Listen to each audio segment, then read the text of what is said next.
من كنت مولا فهذا علي مولا من كنت مولا فهذا علي مولا من كنت مولا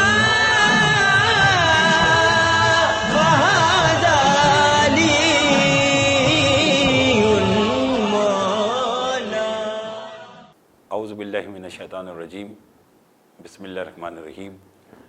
الحمد للہ رب العالمین والعاقبۃ للمتقین. الصلاۃ والسلام علی من کان نبیم و آدم بین الماء والطین وآل بیتہ الطیبین الطاہرین المعصومین. اما بعد فقط قال اللہ تعالی تبارک فی کلامہ المجید. بسم اللہ الرحمن الرحیم. الیوم اکملت لکم دینکم و اتممت علیکم نعمتی. معزز سامعین کرام، السلام علیکم. میں سید عاقل رضا زیدی اپنے آج کے موضوع عید غدیر کے ساتھ حاضر خدمت ہوں. عید غدیر تمام اہل ولا، تمام مومنین کرام کی ایک بہت بڑی عید ہے. یہ عید وہ ہے کہ جس میں سرور کائنات رسالت مآب حضرت محمد مصطفیٰ صلی اللہ علیہ وآلہ وسلم نے اپنے بھائی حضرت علی ابن ابی طالب علیہ السلام کو اپنا جانشین بنایا اور بتلایا کہ میں جس کا مولا ہوں اس کا یہ میرا بھائی علی مولا ہے. وہ دین اسلام کے جس کی ابتدا اگر ہم تاریخ کا مطالعہ کریں تو ہمیں یہ علم ہوگا کہ حضرت آدم علیہ السلام سے لے کر حضرت عیسیٰ علیہ السلام تک جب اللہ نے تمام انبیاء کو دنیا میں بھیجا، اس کے بعد اپنے محبوب حضرت محمد مصطفیٰ صلی اللہ علیہ وآلہ وسلم کو اس دنیا میں بھیجا. اور بھیجنے کے بعد 40 سال پہلے مخلوق سے اللہ نے اپنے محبوب کا کردار بنوایا. وگرنہ خود رسالت مآب صلی اللہ علیہ وآلہ وسلم کا فرمان ہے کہ کنت نبیا و آدم بین الماء والطین. میں اس وقت بھی نبی تھا جب ابھی آدم بن رہا تھا، لیکن یہ 40 سال پہلے معاشرے نے، پہلے مخلوق نے رسول کے کردار کو دیکھا، اور اس انداز میں رسول کا کردار دنیا کے سامنے آیا کہ جن افراد نے رسول کا کلمہ بھی نہیں پڑھا تھا وہ بھی آپ کو صادق اور امین کے لقب سے پکارا کرتے تھے. یعنی یہ دین اسلام کے حق اور سچ ہونے کی دلیل ہے کہ وہ دین اسلام جو رسول صلی اللہ علیہ وآلہ وسلم نے ہم تک پہنچایا، اس کو اگر کسی نے اس دین کو اختیار نہیں کیا، لیکن اس دین کو لانے والے کو ہر کوئی صادق اور امین کے لقب سے یاد کرتا تھا. یہی وجہ ہے کہ جب اسلام کی پہلی دعوت، جس کا نام دعوت ذوالعشیرہ ہے، جب حضرت محمد مصطفیٰ صلی اللہ علیہ وآلہ وسلم نے افراد کو اکٹھا کیا اور ایک دعوت کی، مگر اس کا نتیجہ یہ نکلا کہ پہلے روز لوگ آئے، انہوں نے کھانا کھایا اور رسول بات کرنا چاہتے تھے، وہ بات سنے بغیر چلے گئے. دوسرا دن بھی آئے، کھانا کھایا اور چلے گئے. تیسرا دن آنا تھا، یا رسول کے چچا حضرت عمران، حضرت ابو طالب علیہ السلام اپنے بھتیجے سے پوچھتے ہیں کہ بیٹا یہ کیا ماجرا ہے؟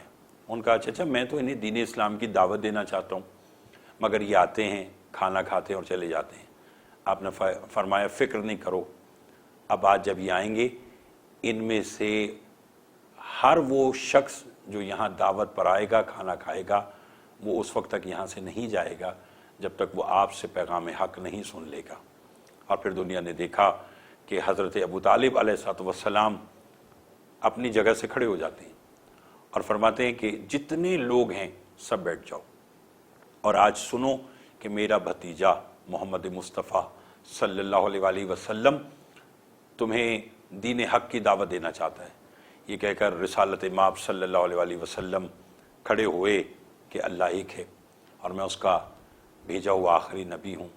یہ لات و منات یہ جو تم نے جھوٹے خدا بنائے ہوئے ہیں یہ تمہیں کسی کام نہیں آئیں گے.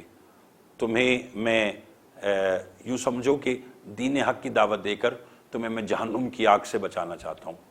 اور پھر یہ ساتھ ہی آپ نے فرمایا کہ کون ہے جو دین اسلام کے لیے، دین اسلام کے فروغ کے لیے مجھ محمد مصطفیٰ صلی اللہ علیہ وآلہ وسلم کے ساتھ کھڑا ہوگا۔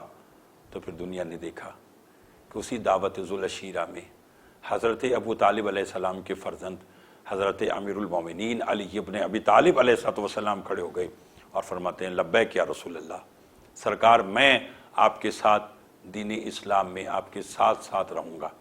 اور پھر دنیا نے دیکھا کہ اسلام کے لیے جتنی بھی جنگیں ہوئی اس میں حضرت علی ابن ابی طالب علیہ السلام نے بڑھ چڑھ کر حصہ لیا۔ اور میں بلکہ جملہ یوں کہوں کہ جب دعوت ذوالعشیرہ کا اہتمام کیا گیا تو رسول کے گھرانے میں سے حضرت ابو طالب علیہ السلام نے لبیک کہا، ام المومنین حضرت بی بی خدیجۃ الکبریٰ سلام اللہ علیہا نے لبیک کہا، حضرت علی ابن ابی طالب علیہ السلام نے لبیک کہا۔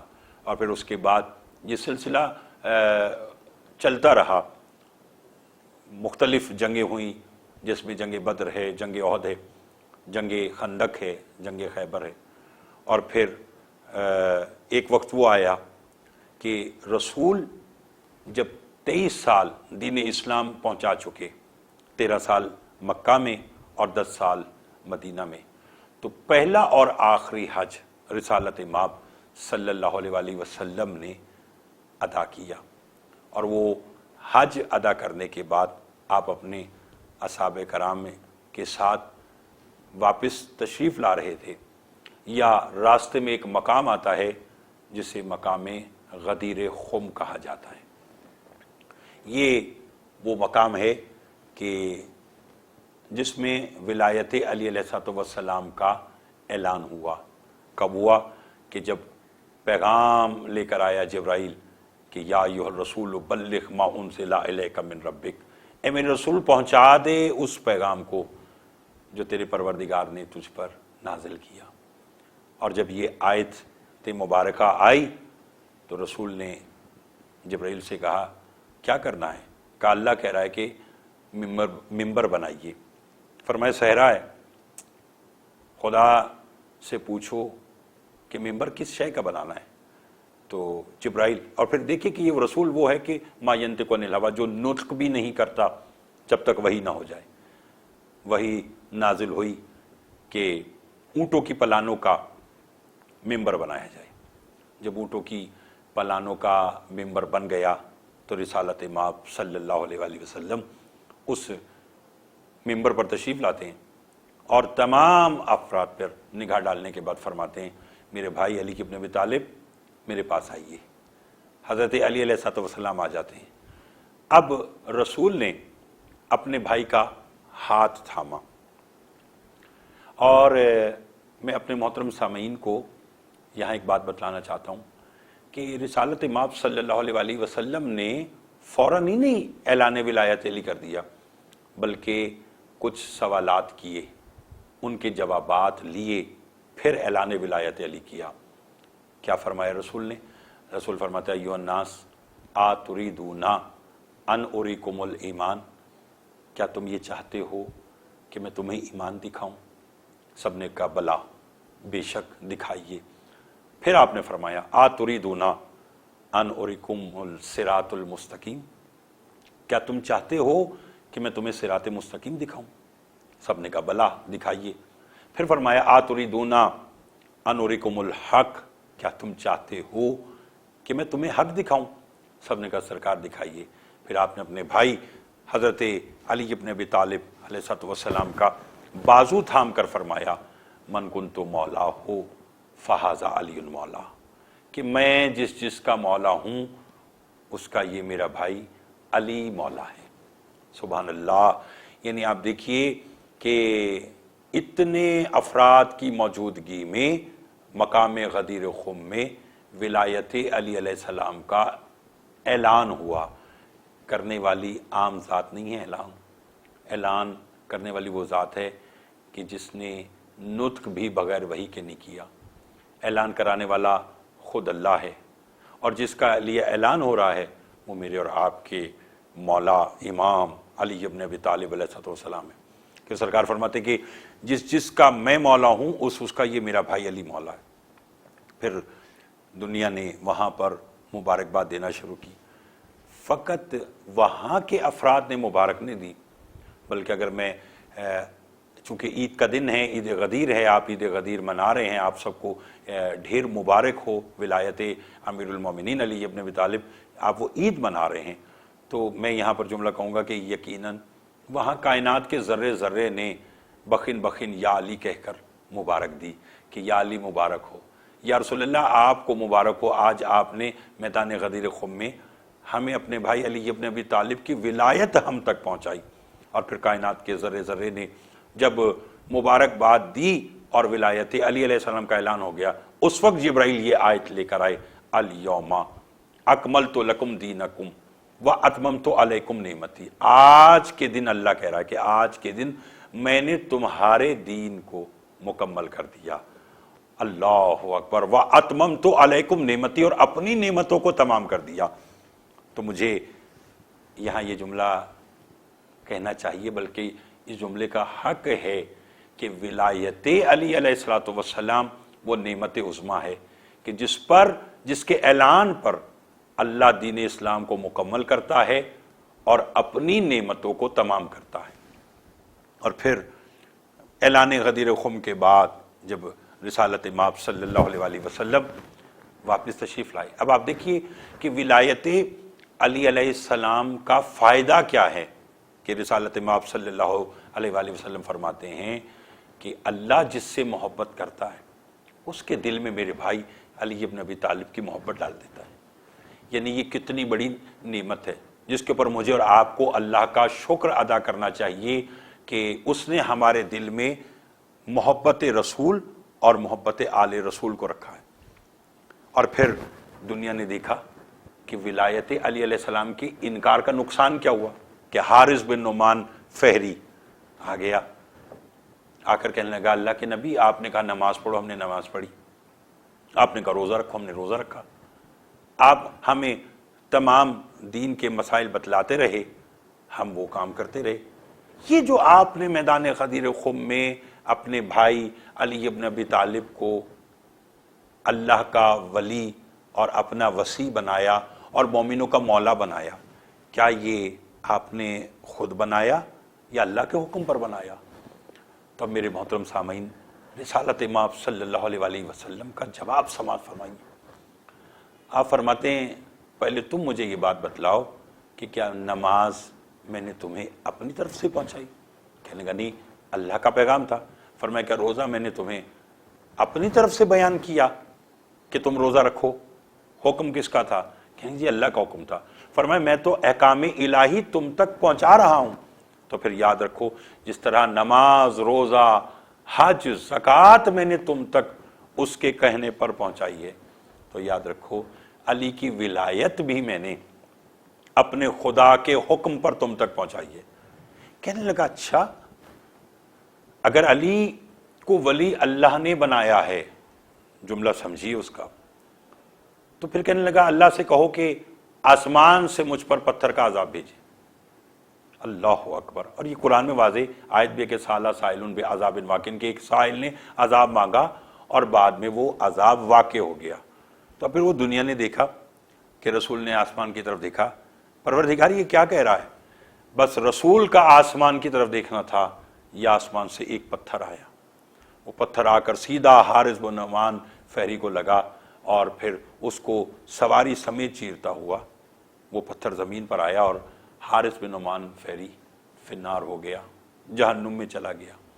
یعنی آپ نے دیکھا کہ اگر عذاب الہی اس انداز میں مانگا جائے کہ جہاں کوئی معاذ اللہ ولایت کی توہین کرے، تو اللہ اس توہین کو برداشت نہیں کرتا۔ اسی لیے رسول نے ہمیں بتلایا کہ توحید پر ایمان، رسالت پر ایمان، امامت پر یقین ایمان، اسی کے لیے یہ تمام چیزیں مفید ثابت ہوں گی جو دل سے ولایت علی علیہ السلام کا اقرار کرتا ہے۔ چونکہ یہ نعمت عظمیٰ ہے کہ جس کی اعلان کے اوپر اللہ اعلان کر دے کہ آج میں نے تمہارا دین مکمل کر دیا اور اپنی نعمتوں کو تمام کر دیا۔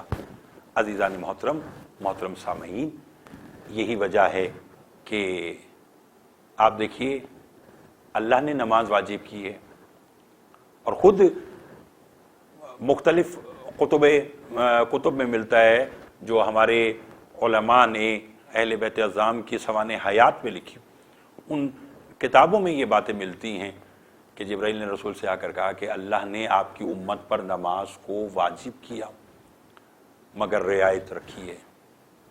وہ رعایت کیا ہے کہ اگر آپ گھر میں ہیں تو آپ کو پوری نماز پڑھنی ہے، ظہر کی 4 رکعت پڑھنی ہے، عصر کی 4 رکعت پڑھنی ہے، عشاء کی 4 رکعت پڑھنی ہے، مگر اگر آپ سفر میں ہیں تو وہ 2 رکعت قصر نماز ہو جاتی ہے، یعنی 4 کی جگہ آپ کو 2 رکعت پڑھنی ہوتی ہے۔